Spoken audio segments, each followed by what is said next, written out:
Okay, we're going to pick off about where we left off last time.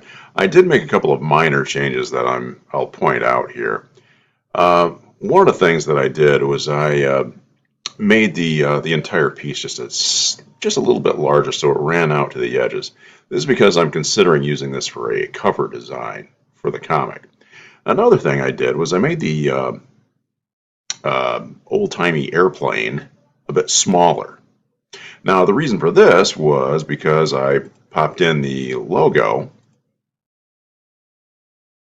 and it was just too big. Now, the nice thing with working digitally is it allows you to make changes like that. Okay, so turn the visibility back off here. Yeah, I'd say about 75% of the size that it once was. And the nice thing though is that when you work digitally, you can make these changes, and they're almost indecipherable, you know, almost impossible to see that you made these changes. The big change came in the ladder. Okay, the cut was right about here. Okay, but it's actually believable as being the correct length, even though it was the plane was bigger before. Okay, so I'm probably going to, while I'm inking the better part of this, I'm probably going to not describe all the action so I can do a little time lapse on it as we go. Okay, so I'm going to click back onto my inks layer, zoom in just a little bit more. Right now I'm at 100%. That's 200. The amount of zoom you want to use is entirely up to you. I had a professor one time tell me that, oh, hey, you shouldn't go any more than 100% because if you go more than that, it's going to be detail that nobody ever sees. I don't know if that's necessarily true. I like to get right in there sometimes. Also, it gives me better line control sometimes as well. Now, let's see. I still have white set in there, so I'm going to undo my little brushing right there. Actually, let's take both of those off, put it back on black. We'll zoom in a little bit more. All right, now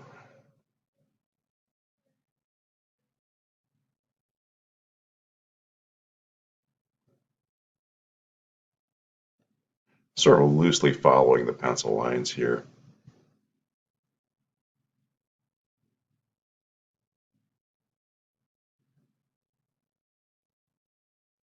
Making little changes and alterations where I think they might be useful.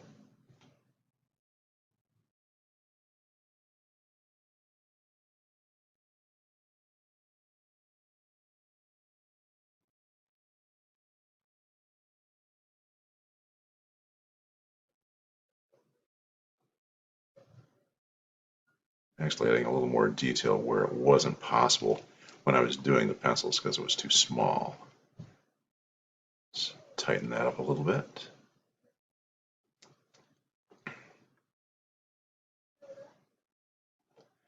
Another thing I'm going to do, I'm going to make a slight alteration here as well because I changed his outfit just a little bit since I've done this thing. So what he's got is he's got a placket that is open on his tunic.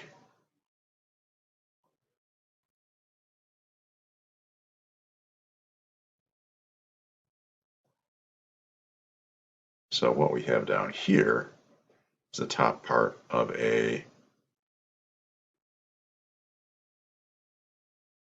necktie. This is the 1890s, or well, actually more like 1904, this story. So he's wearing your typical sort of overly formal outfit that they used to wear back in those days.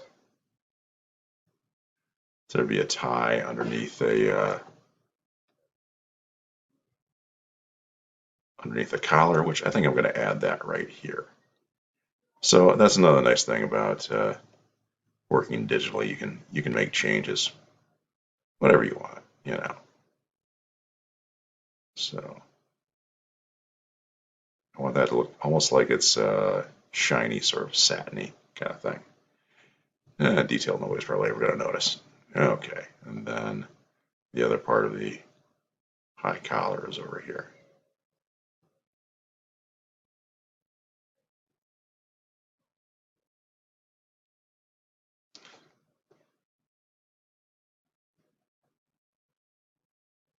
Now, as far as the buttons are concerned, I thought about using the ellipse tool, but it wouldn't be the right shape because I need them to be a little bit flatter on this side here. So, because there's a little bit of a size difference between the various buttons, it'd be like brass buttons on a uniform. I'm not just going to make one, then copy and paste it. You can do that sometimes, but it wouldn't really work here, I don't think. So that one there. The next button would be underneath the placket, so I don't have to worry about that one as much.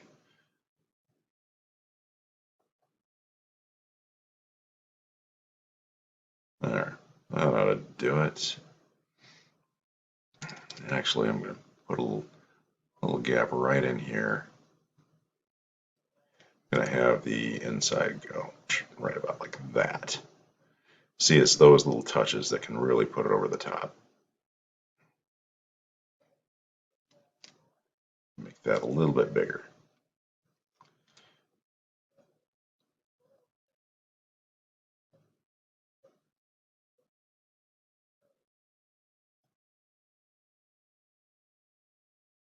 There, that ought to do it. Okay, now over here we've got a couple of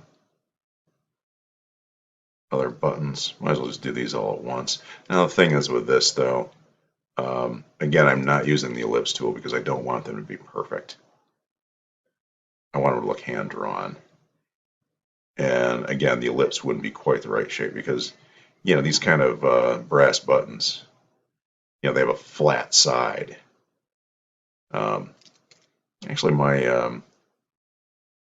I have the buttons from my great great grandfather's uniform. That goes back to the Civil War, and yeah, they had these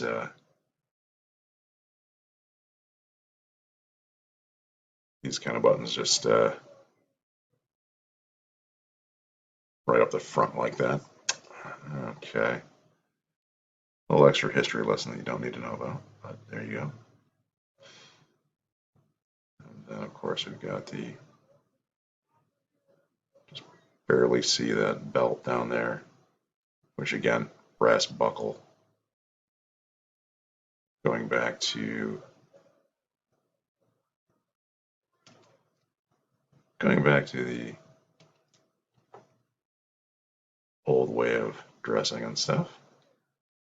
Now, I actually did research on this. I have a book on the uniforms that people wore during the Spanish-American War, and that's right about the era that we're talking about here. So this is actually pretty accurate, right down to like his plackets right here.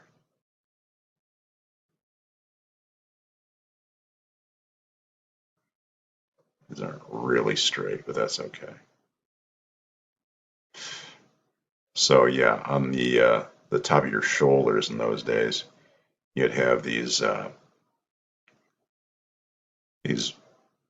bands or something. I think they were called plackets actually.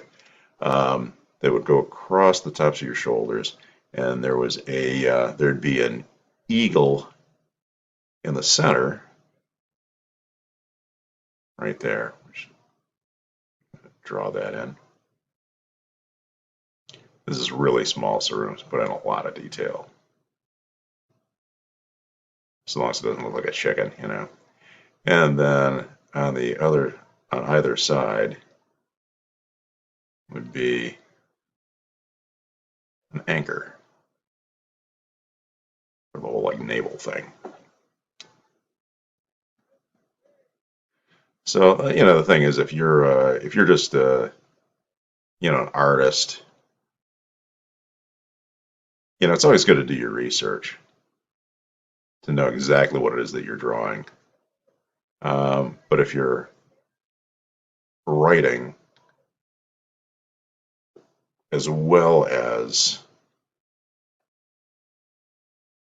doing your own art, you want to know what it is you're drawing, and you want to do your research, make sure that's right.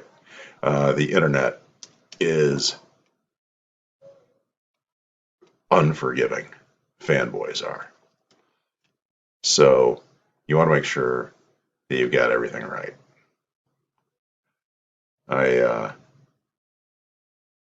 When I did the Commodore Dinosaur web strip, I was very meticulous about it, and it actually paid off. I had quite a following.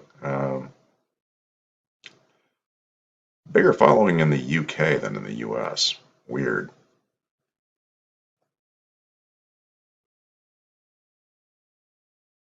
Actually, I sort of took advantage of that I had a bigger following over there. And I had a character that was in the strip who was British. And so I'd run the dialogue past them. And that was very helpful. All right. Zoom out a little bit. Hit save.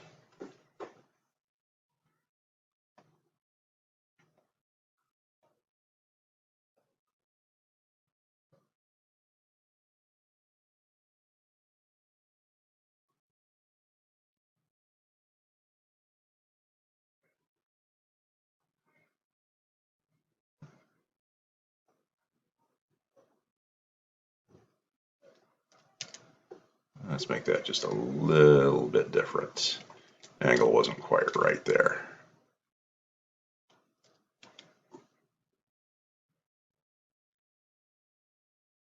There, I'm adjusting the width of the line by how much pressure I'm using, just like a regular pen.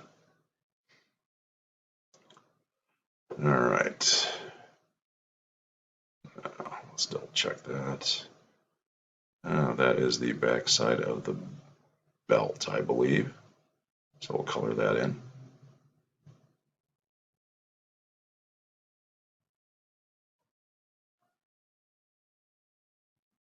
Now again, I'm not putting heavy shadows or blacks in here because this is going to be in color.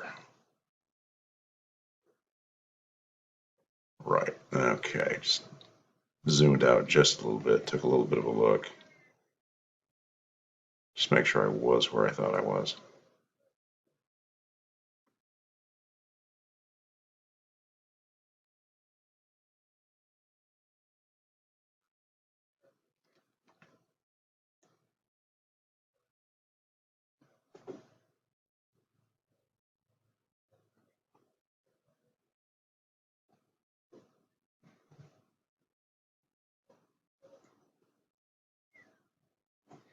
This is the gold stripe on its sleeve. So it's metallic, so I want to put in a little bit of a shine there. That's what that means. Metallic gleam. Put some over here too. Right there.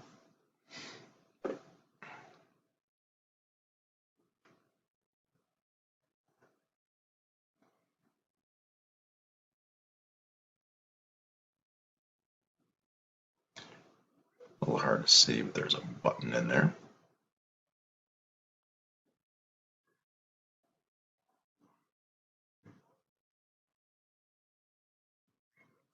Now that's something that I always am particular about. I want to have clothing that feels like it has weight to it. So I'm always sure to have kind of thick folds and wrinkles in clothes.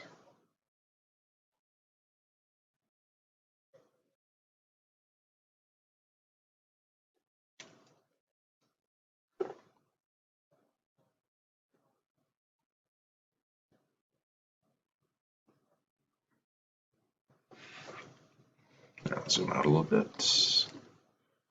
See how we're coming along. Yeah, looks looking pretty good. Let's knock those pencils off. See how our line work looks. Looks pretty good.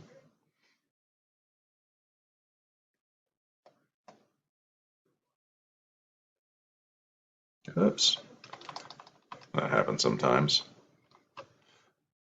Didn't mean to zoom in that close, it just kind of did it on its own.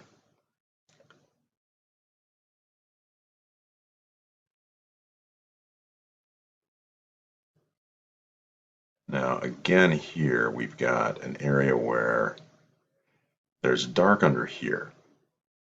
However, I'm not going to color that in because this is going to be in color. That would be a darker shade of the character's skin color. So that's something you got to be aware of when you're working on your artwork is, okay, is this going to be color? Is this going to be black and white? And then what am I going to do to account for that? In this case, yeah, I'm not going to color this all in here. So, because that's one thing that I've learned is that when you're doing color comics, you don't want to shade flesh with blacks and grays. It makes the flesh just look kind of dead. It just doesn't really work. So what you want to do when you're shading down a flesh tone, even if it's not a human flesh tone, it's like this guy whose skin is green, you're going to want to shade it down with a darker shade of that color. So that's why I'm not coloring that in.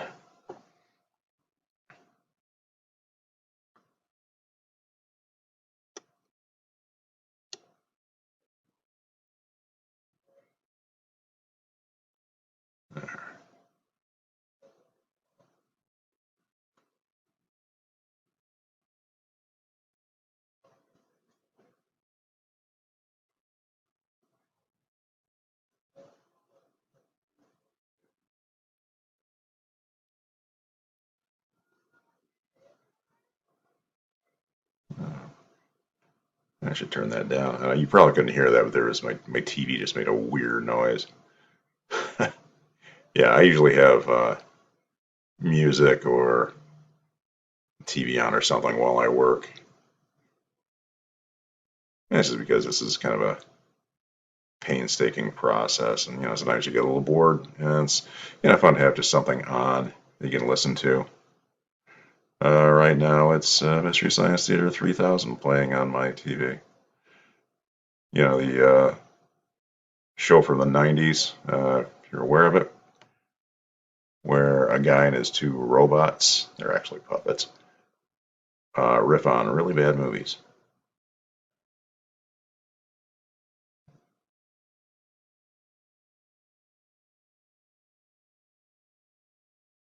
There we go. That's the little flap from his coat hanging open.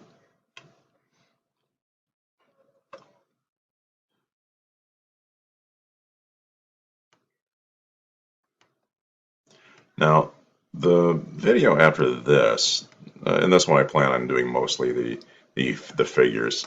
We'll probably talk about using the line tool and that sort of thing for the buildings and the frame. Right now, this has a panel frame.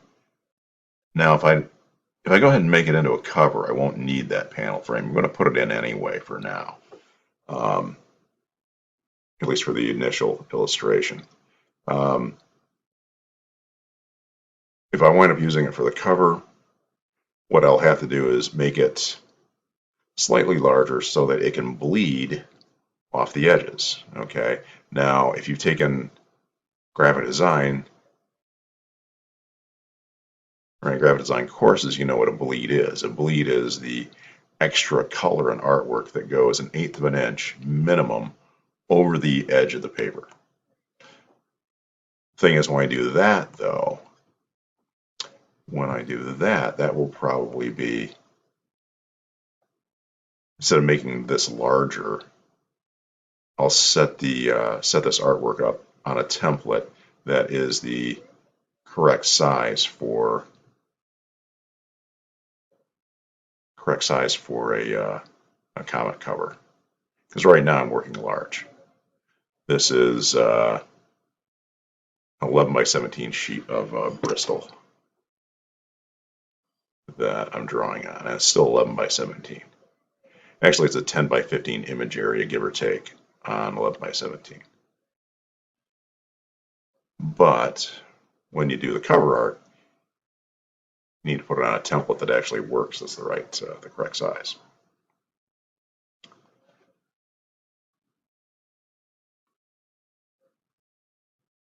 Oops, a little bit off.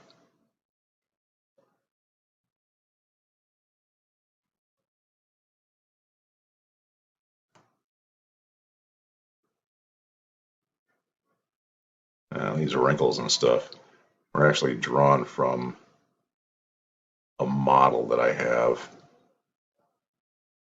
of Commodore Dinosaur that I use for reference.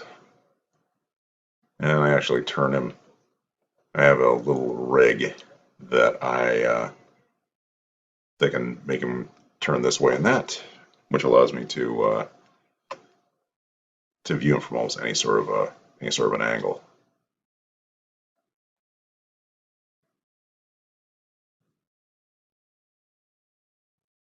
Now I notice here too that sometimes my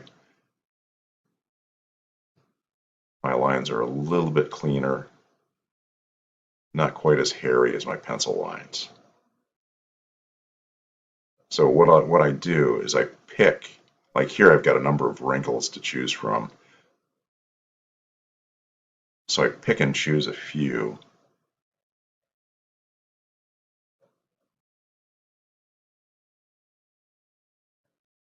And thinking about how folds and wrinkles work, in clothes. That's, a lot of being an artist or an illustrator. I say illustrator more than artist, is just being really observant. I look very closely at a lot of things. How clothes tend to drape, wrinkle, and fold is a big one. So, like right here, it's okay. How would his trousers, bunch up as they fold into a pair of boots? So that's what that is. Now, the boots themselves, I'll probably do a little bit differently. Now, as I said before, this guy's coat is actually, the character wears black, but I'm not actually going to have that be black because it would be more of a dark gray with black parts. The boots, however, would be black, like black leather. So a lot of times what I'll do with something like this is, well, wait and see.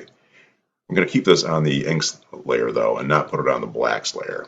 But I'm going to take my pencil tool and I'm just going to draw a quick outline of the shape.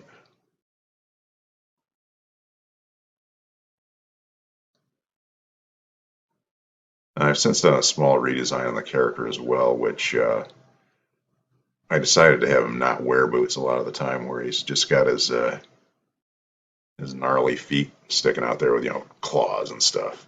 Actually, kind of cool. But for this, we'll just go with that.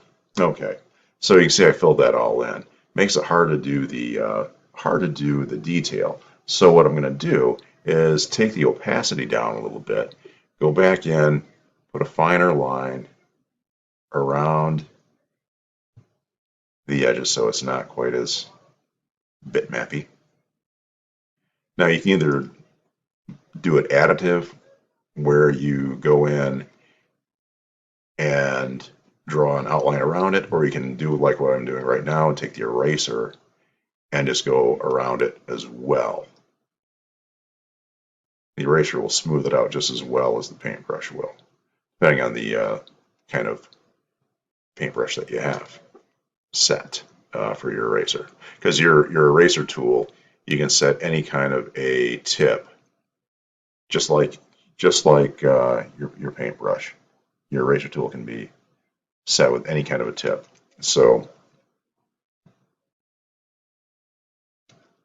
trying to correct my little thing here.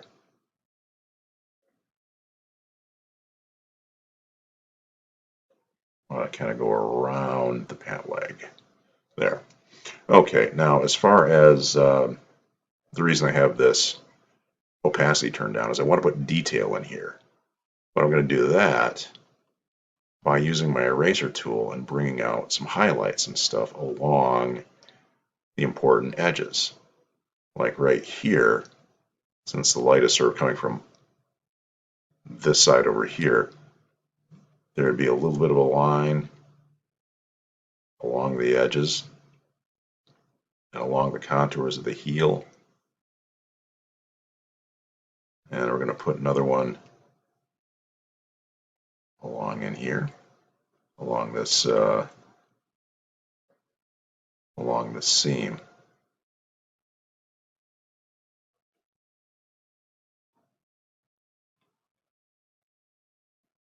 Put in a little bits of shine, little bits of gleam. I was when Commodore Dinosaur was a web strip, I was illustrating these boots all the time. Oh man. So I got to be pretty quick at it.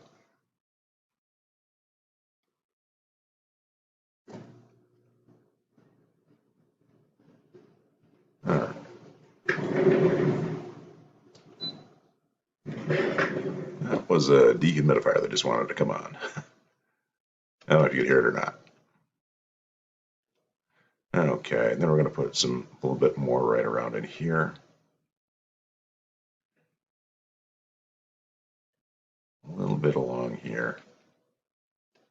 Anywhere where there's a contour.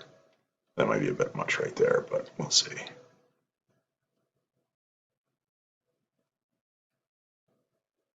So it may sound crazy, but even if you're like, you put on a pair of leather shoes, you might want to even like look at them and say, okay,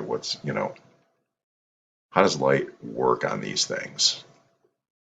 Okay, that looks pretty good. Let me pop the opacity back up here. See what we got. Yeah, see so that looks like a shiny leather boot, and that's what we want to go for. Okay, so let's do the other one real quick. Again, pencil.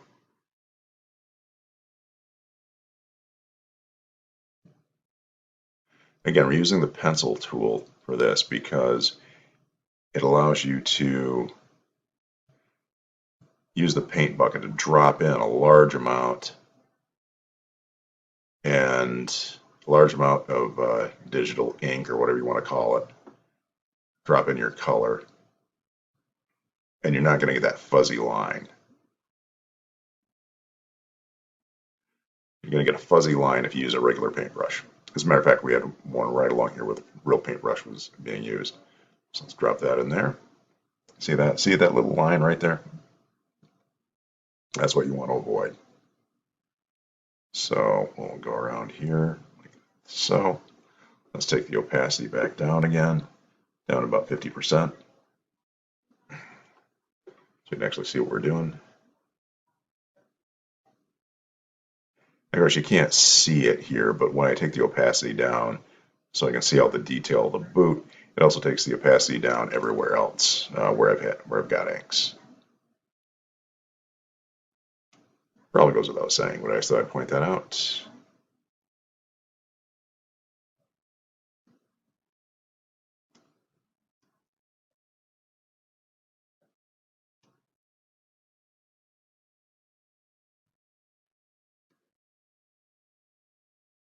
Let's clean up those edges.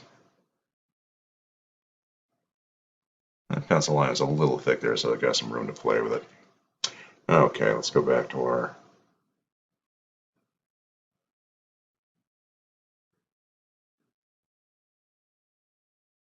and I was thinking maybe that heel was a little too wide, but maybe not.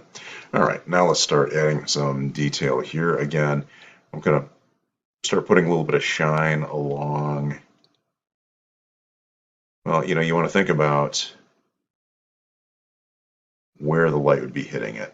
So in this case, we got this boot strap here on the back, and where it kind of would have wrinkles on the top side of that, that's where if the light is making larger areas here, then there'd be larger areas there too.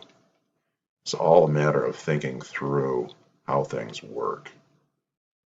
A little bit on the heel there, a little bit more, and then we'll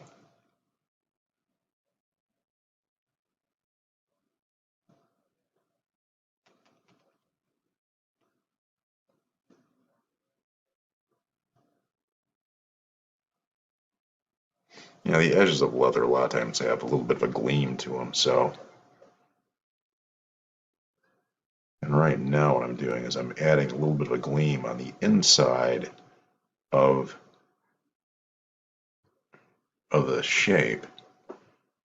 So it looks like that this is the leather part here and the sole is down there.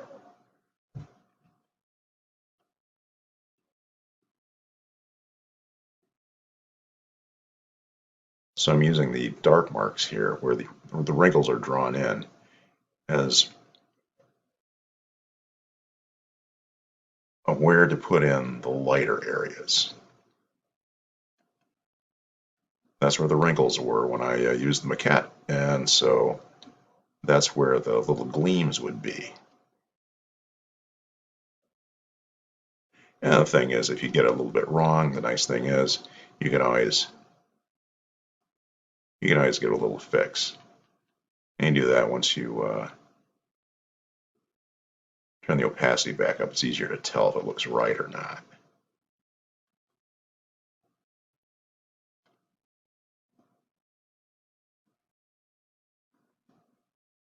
Something like that. That looks pretty good. Maybe a little bit more here along the heel.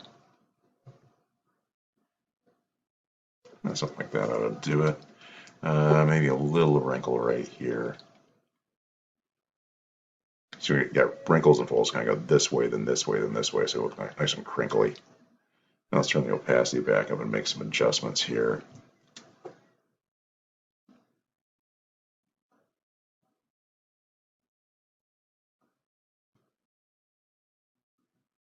There. There, shiny black boots. That's exactly what we wanted. Okay. This is running a little bit longer than I thought it was going to. We're at 33 minutes already. I'm sure I'm probably getting a lot of 1,000-mile stares. But hopefully you've seen some tips in here on digital inking and the tools that you want to use to get the effect that you want. Okay. So coming right along, I will probably continue on with this figure here, and then we'll pick up the third video when this is done and we're ready to start using some straight lines and putting in, all the perspective stuff, the buildings, the brick, and I don't know, maybe I'll do the plane then too. The plane might be a little bit too much. Might be a little bit too, might take a little bit too long. Okay, but that gives you the idea. All right. So I will talk to you guys later.